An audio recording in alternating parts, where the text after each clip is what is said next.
Bagi sebagian orang, pelepah pisang seperti ini merupakan barang yang sudah tidak terpakai. Setelah ditebang, batang pisang akan dibiarkan saja hingga membusuk. Namun tidak bagi Abdul Hakim yang tinggal di daerah Kaujon, Kota Serang, Banten. Di tangannya, pelepah pisang ini bisa disulap menjadi barang yang bernilai dan dijual untuk mencukupi kebutuhan keluarganya.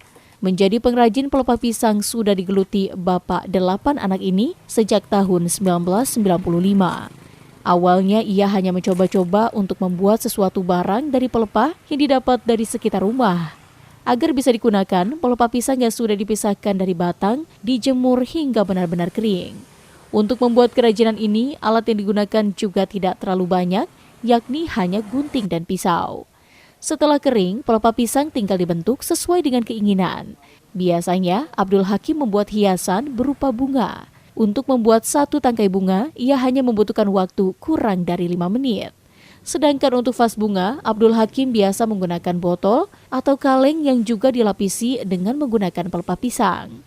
Selain bunga, Abdul Hakim juga membuat berbagai kerajinan lainnya seperti kotak tisu, figura, sapu, dan kerajinan lainnya yang juga menggunakan pelepah pisang sebagai bahan baku. Biasanya Abdul Hakim membuat kerajinannya di rumah.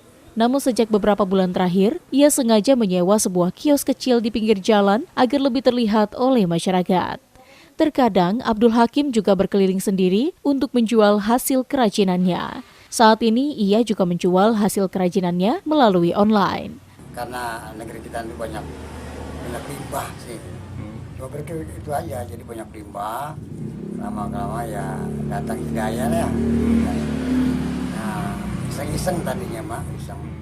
Tapi ternyata memang mudah bahannya yang didapat. Ternyata di masyarakat diterima gitu. Ya. Sampai saat ini saya bikin, bahkan karya saya bertambah banyak dari mulai bunga.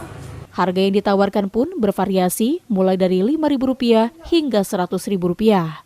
Untuk bahan baku, Abdul Hakim tidak kesulitan karena masih banyak pohon pisang di sekitar tempat tinggalnya. Kesulitan yang terkadang dihadapi yakni proses pengeringan pelepah pisang, terutama di saat musim penghujan seperti saat ini. Ariel Maranus dan Nizar Ramdhani melaporkan dari Kota Serang.